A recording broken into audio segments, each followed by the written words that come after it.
Em, Ahora quisiera platicarles de dos temas. Uno de la gira, que fue muy interesante.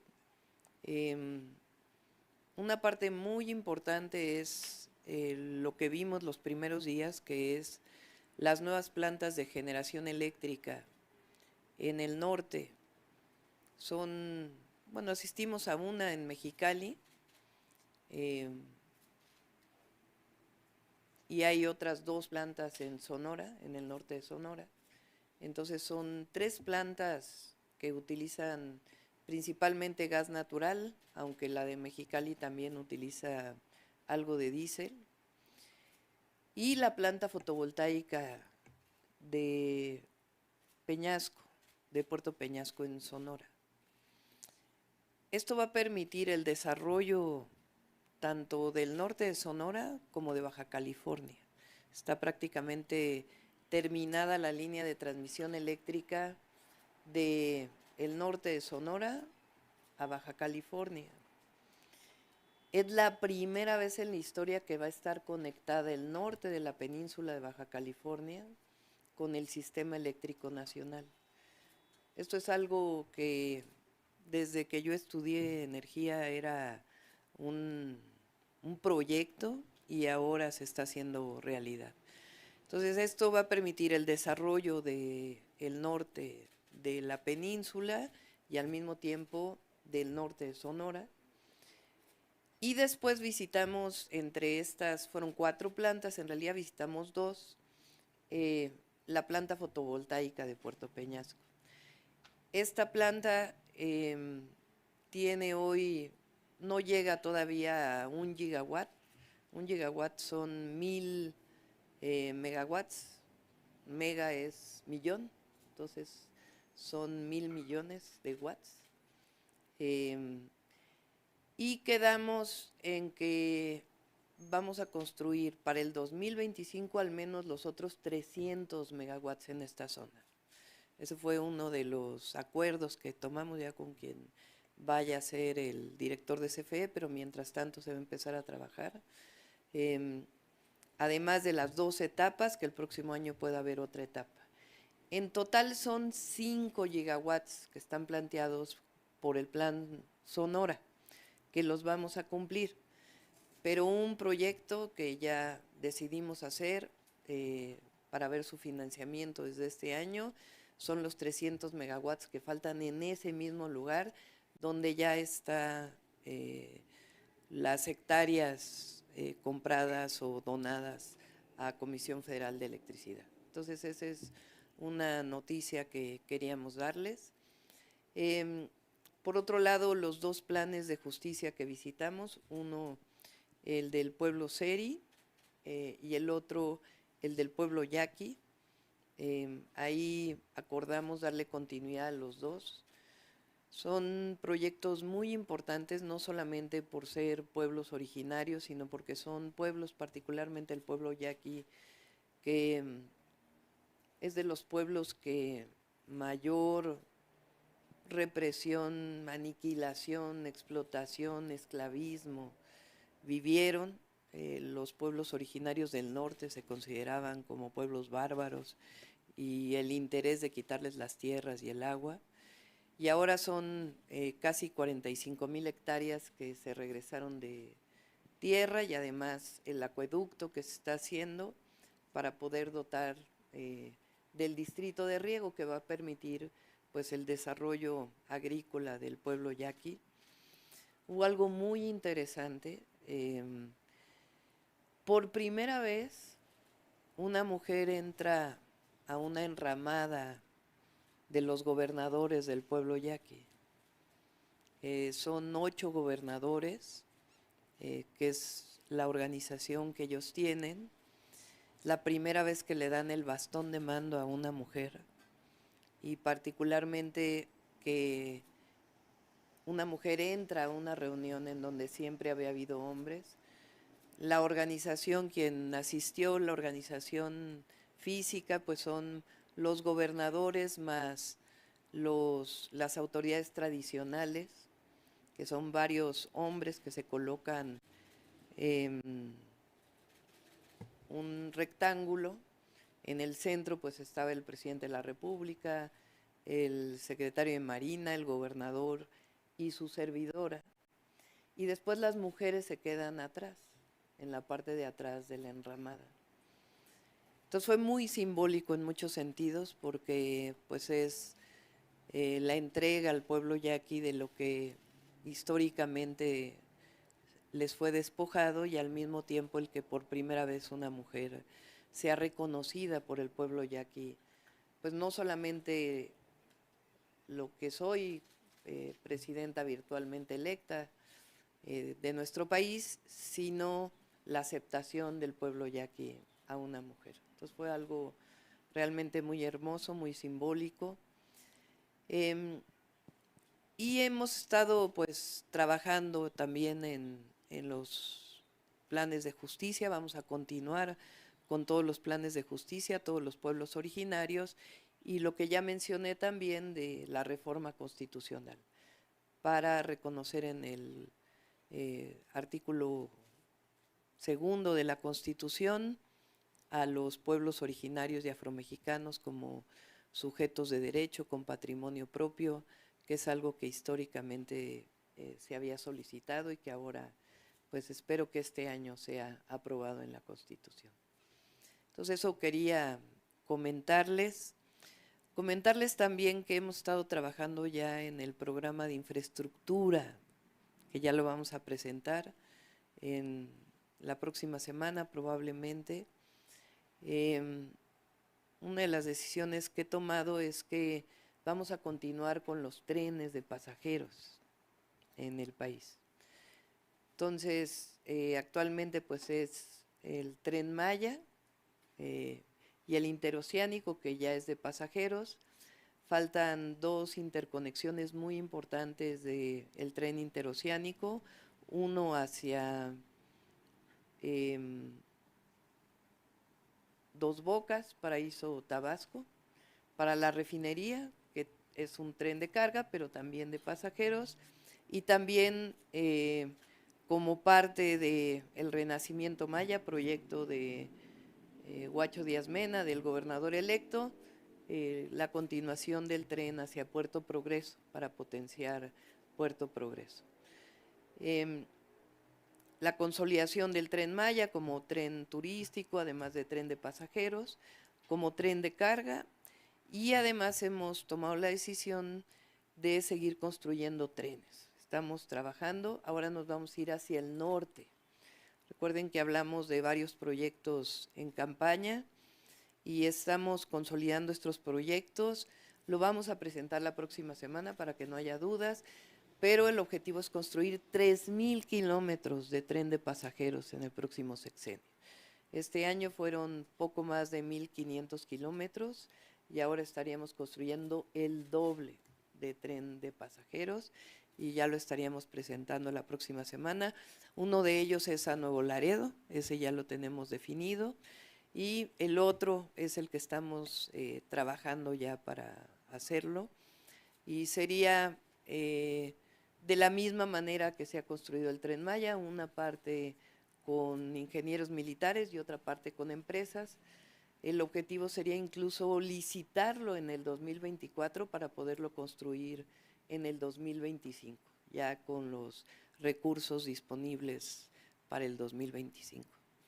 Entonces, como ven, además de estar construyendo el equipo de gobierno, pues ya estamos trabajando en los proyectos y por eso hablamos de continuidad de la cuarta transformación y al mismo tiempo, pues, los nuevos proyectos que estamos desarrollando. Y en el caso de energía, pues también ya estamos, yo creo que en un mes más tendríamos una primera parte de lo que sería el proyecto de energía eléctrica particularmente. Pues es lo que quería platicarles el día de hoy y con gusto contestamos sus preguntas. Iniciamos sesión de preguntas y respuestas con Saraí Méndez de N+. Hola doctora, buen día. Muchas gracias. Nos había comentado que el próximo jueves es el último de gabinete. ¿Estaríamos esperando entonces que fuera presentación de lo último que queda del legal y el ampliado o cómo lo tiene pensado? No, el ampliado seguiría ya los otros jueves. Vamos a seguir con jueves de gabinete. ¿Cuántos Es- más tiene pensado? Más o menos? Pues vamos a ver, son varios organismos descentralizados del gobierno y estamos pues definiendo y hablando también con quien hoy participa en estos organismos. Algunos de ellos probablemente se queden y otros pues estaríamos cambiando. Pero este jueves sería los que nos faltan, que es turismo, Sedena y Marina van a ser hasta septiembre, las últimas semanas de septiembre. O sea, este jueves esperaríamos lo que queda de Sería general, no se volvería. turismo, cultura, trabajo y lo que sería, vamos a recuperar la coordinación del gabinete, el jefe de oficina o jefa de oficina. Serían esos 4. El jefe. Él o la jefa de oficina. Bien. Por otro lado, doctora, había hablado que iba a haber una gira de agradecimiento. Sí. ¿La tiene todavía pendiente? ¿Es parte de lo que está haciendo con el presidente López Obrador o cómo lo tiene pensado? Sí, yo creo que vamos a hacer esa gira de agradecimiento hasta que entremos al gobierno, porque estas giras con el presidente nos van a ocupar viernes, sábado y domingo hasta pues prácticamente el 30 de septiembre. Entonces ya no nos va a dar tiempo de utilizar viernes, sábado y domingo para las giras de agradecimiento.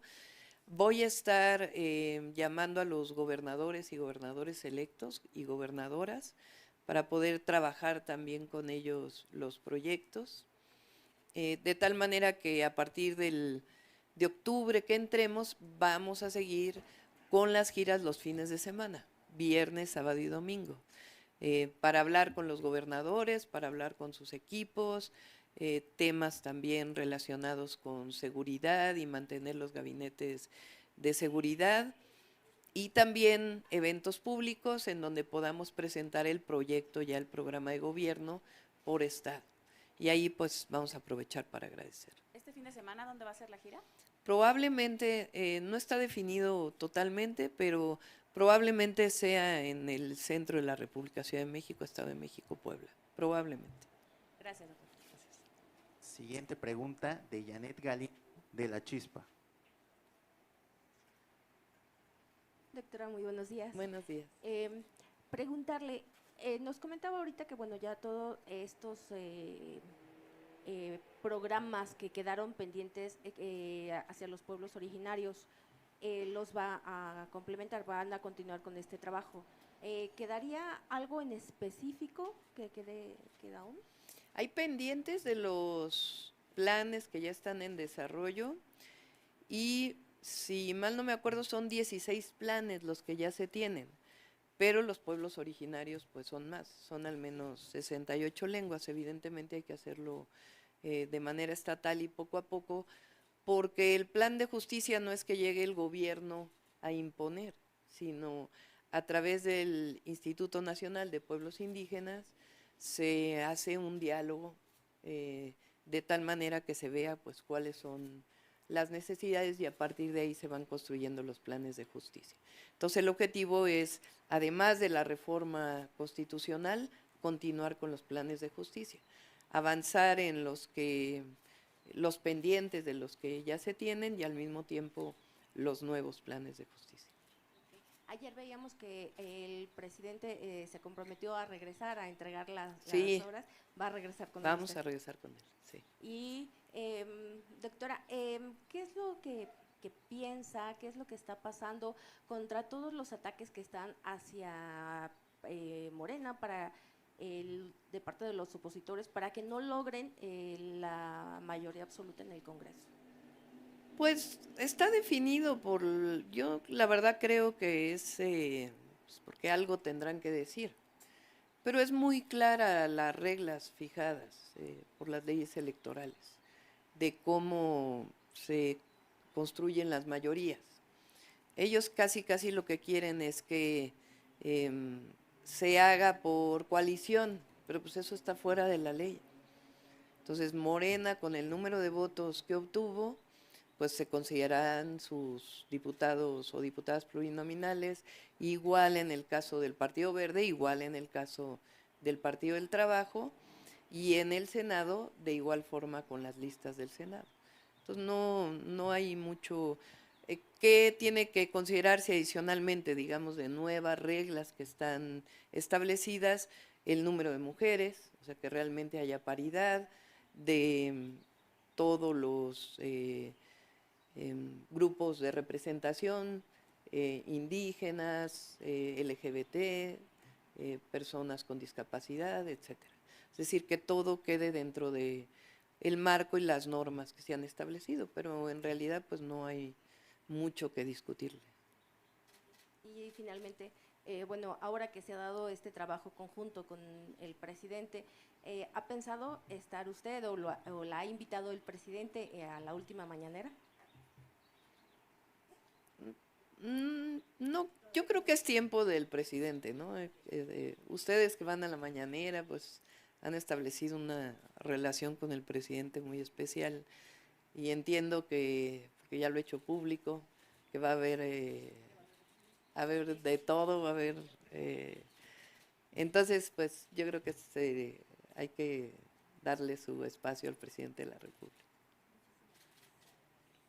Continuamos con Angélica Guerrero del financiero Bloomberg. Doctora, buenos días. Yo le quiero preguntar sobre, en el marco de la reforma al Poder Judicial, de las declaraciones que hizo la semana pasada, me parece, la ministra Loretta Ortiz, que mencionaba que las fallas muchas veces del Poder Judicial tienen que ver, o el gran desafío, dijo incluso, de este sexenio, son las fiscalías, que las carpetas no llegan bien integradas y que pues prácticamente después se culpa al Poder Judicial. Y la segunda cosa que ella también mencionó es que los ministros, magistrados y jueces deberían de tener el mejor nivel para alcanzar estos puestos, que se tome en cuenta la carrera judicial, que también coincide con varias voces de las que han estado en el Parlamento abierto. Y hoy incluso el presidente dice que tampoco está de acuerdo, ni tampoco en los 5 años que menciona ahí la reforma. ¿Cuál es la opinión de usted, doctora, en estos dos temas? Por favor, gracias. Bueno, ustedes saben que yo estoy de acuerdo en la elección de los jueces, magistrados y ministros. Ahora en este diálogo que se está abriendo, este Parlamento abierto, se ha planteado la posibilidad de que no todos sean electos en el mismo momento. Hay que revisarlo. Lo otro que se ha planteado es los perfiles de quienes deben llegar ahí. Yo coincido plenamente, pues es que deben ser personas honestas. Y creo yo también, lo platicaba ahora que estuvimos en las reuniones con Ricardo Monreal, con Nacho Mier y estaba Dan Augusto, creo que también se tiene que fortalecer la escuela del Poder Judicial o su relación con otras universidades, escuelas de derecho, etcétera, que permita que los jueces pues estén actualizando de manera permanente, que está el tribunal ahora que los va a evaluar, pues no solamente es una evaluación desde mi perspectiva, de que no hayan cometido un error que esté vinculado con actos de corrupción, o que no son errores, sino actos de corrupción, sino también, pues, cuál es la actuación permanente de un juez o de un magistrado, que hoy el Consejo de la Judicatura en realidad no evalúa más bien cuestiones administrativas que de fondo. Pero yo sí creo que tiene que renovarse el Poder Judicial. Miren, cuando nosotros llegamos al gobierno de la ciudad, por esta idea de que si es la Fiscalía o es el Poder Judicial, una de las primeras acciones que hicimos cuando llegó Omar García Harfuch a la Secretaría de Seguridad Ciudadana, en donde la Fiscalía es parte, digamos, del proceso para detener a un delincuente. Cuando llegamos, no había habido nada. Recuerden que primero tuve un secretario, después llegó Omar.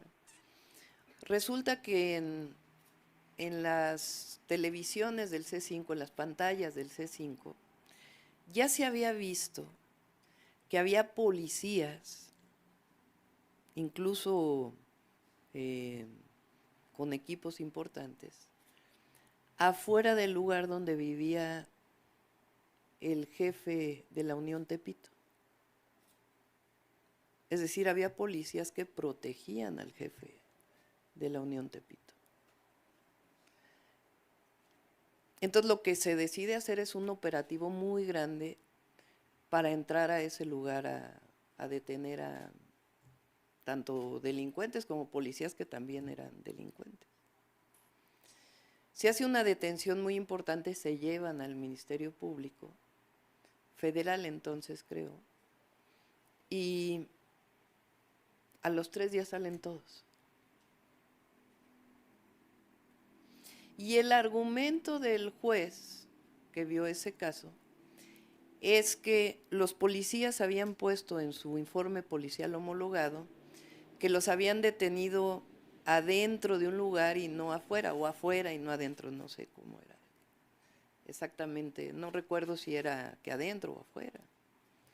Como a veces pasa, de que el informe policial y el Ministerio Público establecen. Entonces, el Ministerio Público presenta de acuerdo al informe policial homologado y el juez dice, no, salen todos porque en lo que dice ahí, dice que los detuvieron adentro cuando en realidad era afuera. Y en aquella ocasión, recuerdo que yo dije, ¿y qué con las otras pruebas? ¿Y qué con el contexto? Entonces, queremos jueces que sí, evidentemente, partan de una base jurídica, pero que en su mente tengan la idea, estoy hablando de delincuencia organizada, ni siquiera de otro caso. Sean capaces, pues no solamente de ver si adentro o fuera 504 o 505, sino todas las pruebas adicionales que se están presentando en el caso. También hay casos en donde el Ministerio Público pues presenta mala carpeta. Pero estamos hablando de un poder judicial que es que no tiene una que no es la ciudadanía quien lo elige, que a quien le reporta es al jefe, no al pueblo de México. Entonces, por eso es muy importante la renovación del Poder Judicial. Siempre lo dije en campaña, la paz y la seguridad de nuestro país no solo depende de la policía, que depende del Ejecutivo estatal o de la Guardia Nacional y el presidente o la presidenta de la República. También depende de los ministerios públicos y de los jueces. Pues, ¿qué dicen de los, como dijo hoy el presidente en la mañana, de los sabadazos y la liberación de una cantidad de delincuentes tremendas y la corrupción que hay ahí involucrada? Tiene que mejorarse también, pero vamos a iniciar con el Poder Judicial, que es donde ahí no ha habido renovación. Siguiente pregunta de Jordana González, de Ruido en la Red. Hola, buenas tardes, doctora. Pues saber su opinión sobre lo que pasó este fin de semana con la dirigencia del PRI en esta asamblea en la que se deja atrás el principio máximo de no reelección y pues que Alito Moreno podría ocupar el cargo como dirigente nacional otros 8 años. Pues es un poco una muestra de, pues, ¿qué es el PRI ahora? La derrota cuando ocurre, como ocurrió ahora en el PRI, en el PAN, pues miren lo que, pues hay una discusión adentro tremenda, la discusión que hubo entre Calderón que ya fue presidente, y la dirigencia actual, o de, ¿cómo se llama el que fue secretario del Trabajo? Con Javier Lozano y Marco Cortés.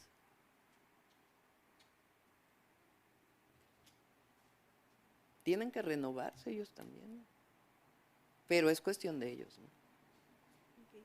Y también saber su opinión sobre la disputa que hay por la alcaldía Cuauhtémoc acá en la Ciudad de México. Pues usted como jefa de gobierno sabe que la Cuauhtémoc es la joya de la corona. en la Pero, a ciudad. ver, o sea, entiendo que lo que planteó Katy Monreal fue voto por voto, casilla por casilla, que ya está en la legislación electoral. Entonces, ¿por qué no se abren todas las casillas? ¿Qué O sea, piensa de- ¿por qué niegan esa posibilidad? Justo, ¿qué piensa de que pues Katy Monreal acusa que hay mano de Alito Moreno? Bueno, yo presionando a no, lo los que no entiendo es por qué no se abren o no se abrieron todas las casillas, ¿por qué? que se detuvo, ¿no? O sea, si tienen la certeza de que ganó el PRI en la Cuauhtémoc, pues ¿por qué no se vuelve a contar los votos? ¿Por qué cerrarse a eso? ¿Qué problema tiene que se abran? Si están seguros del triunfo, ¿qué problema tiene? A ver, si estuviera otro tema a discusión de anulación incluso por otros temas, pero lo que se está pidiendo es que se abran todas las casillas, que se vuelvan a contar los votos. En uno de los distritos, falta otro.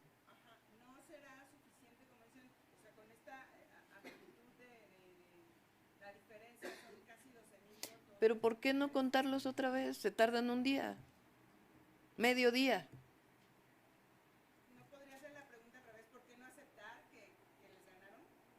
No, ¿por qué no se cuentan los votos? Hay una duda por parte de una de las candidatas. Si fuera al revés, es decir, si cuando se planteó por parte del PRIAN que se abrieran todas las casillas de la presidencia, yo dije, adelante, no tengo problema. Si fuera al revés, de que alguien del PRIAN está pidiendo que se abran todas las casillas de una candidatura que ganó Morena, adelante. O sea, yo creo que tiene que haber certezas. Entonces, lo que se está pidiendo es que se cuenten los votos. No veo por qué no.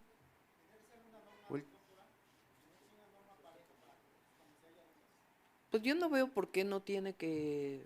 ¿Qué problema tiene volver a contar los votos si están tan seguros del triunfo?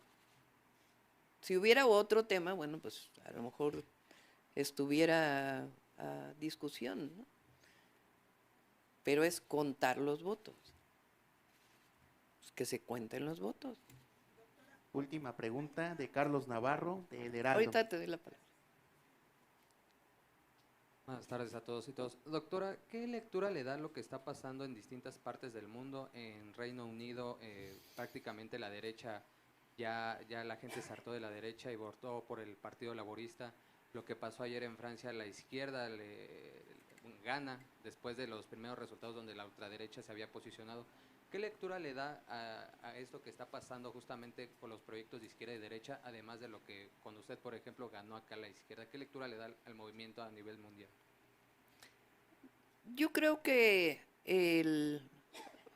son varios temas, ¿no? Uno es,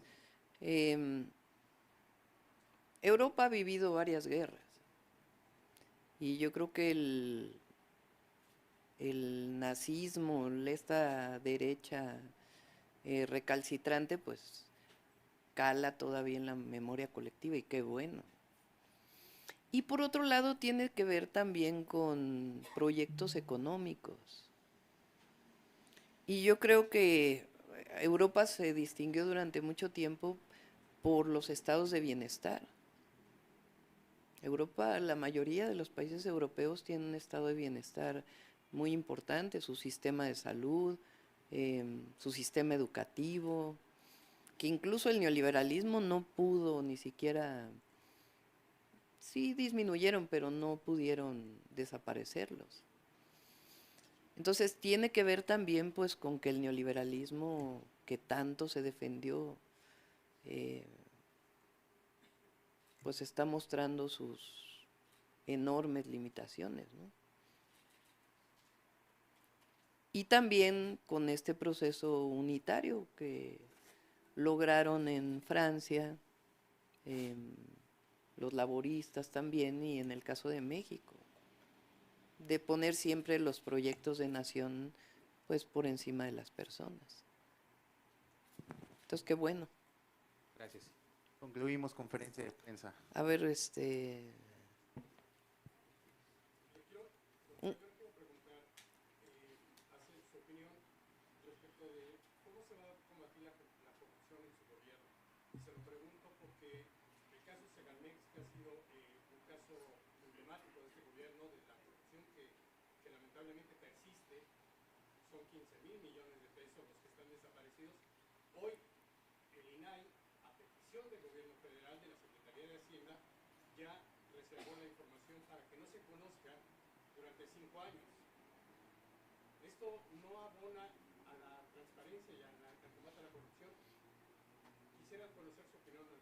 sí, no conozco este tema de que se reservó la información, no lo conozco.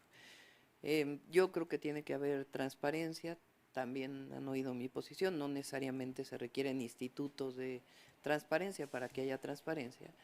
Y en el caso Segalmex ya hay también detenidos, hay que decirlo, porque ya está ahí la Auditoría Superior haciendo las revisiones y hay detenciones. Raquel Buenrostro pues es una mujer incorruptible, todo el mundo lo sabe. Y más allá de si conformamos, que era una de las ideas, aquel agencia anticorrupción que nos propuso el exgobernador de Chihuahua, Corral, que estamos revisando, Raquel va a hacer un muy buen trabajo en la función pública. ¿Tendría usted que se diera marcha atrás a esta reserva? No, pues no conozco el tema, en particular en este tema. Sí, pero no conozco, no. Para saber si debe o no abrirse la... Por eso, pero no, déjame revisar el tema antes de dar una opinión. A ver, una más por acá y ya, que levantaron la mano. Acá atrás. Para preguntarle, habla que usted la próxima semana va a dar a conocer el plan de infraestructura. El de los trenes, sí. En este contexto, pues la semana pasada que vino a saludarla Gonzalo López Beltrán, al siguiente día el presidente reconoció que ha permanecido como un integrante honorífico para vigilar los trenes. ¿Lo estaría usted también sumando como un integrante honorífico para vigilar este tema de la infraestructura de trenes? No, a ver, Gonzalo no tiene intención de trabajar en el gobierno de la República. Coincidió que estaban aquí Jesús Esteva, que vino a saludarme, a felicitarme, no habíamos tenido la oportunidad de platicar. Yo, a los hijos del presidente los conozco desde muy pequeños, entonces pues hay cariño y a eso vino, pero él no va a trabajar en el gobierno. Y también preguntarle, ¿usted está de acuerdo con la carrera judicial? O sea, que se mantenga el requisito de la carrera judicial. Sí, Para ministros, jueces, magistrados. hay que ver cómo puede mantenerse el tema de la carrera judicial, pero sí que se elijan los jueces. O sea, y tampoco puede ser que los que tengan 10 años de experiencia pues van a quedar los mismos. O sea, a ver, un juez que lleva 10 años, si le pones, solamente puede ser sujeto de elección aquel que lleva 10 años de juez. Pues, ¿qué caso tiene? Vea que lo decidan los diputados, ¿no? Pero yo sí creo que tiene que refrescarse y entrar gente nueva, jóvenes. No sé cómo establecerían esos requisitos. El tema principal es que se renueve el Poder Judicial. Y ahí no es solamente una opinión personal. Ya vieron las encuestas, la propia elección. Entonces, la gente quiere, el pueblo quiere que se renueve el Poder Judicial. Gracias. Finalizamos conferencia. Muchas gracias.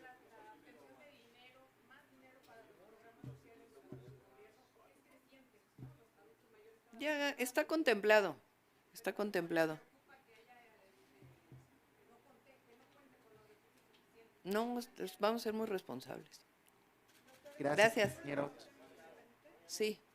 Saber, la candidata del PAN PRI PRD, Alessandra Rojo la Vega, acusó que Ricardo Monreal, integrante de su campaña, estaba influyendo con padrazgos para que el Tribunal Electoral de la Ciudad de México ordenara el recuento de los votos. Saber su opinión, y al mismo tiempo, Katy Monreal acusa que Alito Moreno está también influyendo, pero en el Tribunal Electoral Federal. Pues también por eso tiene que renovarse el poder, el Tribunal Electoral, para que no haya ninguna suspicacia de que alguien esté influyendo. El tema central es, ¿por qué no se abren todas las casillas? O sea, ¿qué puede influir Ricardo Monreal en decirle que se abran todas las casillas? Pero que se abran las casillas, o sea, ¿qué prueba si se están abriendo todas las casillas? Si le dijera, anula la elección hoy, es distinto. Lo que se está pidiendo públicamente, jurídicamente, es que se abran las casillas. ¿Qué de malo hay ahí? Al contrario, están hablando de transparencia. No hay nada malo de lo que se pueda acusar. ¿Qué se está pidiendo públicamente? Que se abran las casillas para que se cuenten los votos. Gracias. Que se cuenten los votos en el caso de la Cuauhtémoc. Gracias, compañeros. Gracias.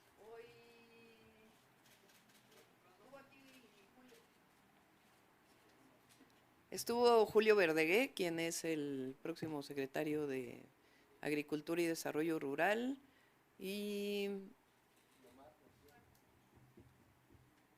Omar va a venir, sí es cierto. Sí. En un ratito vamos a hablar del tema de seguridad. Ya puedo decirlo. Gracias.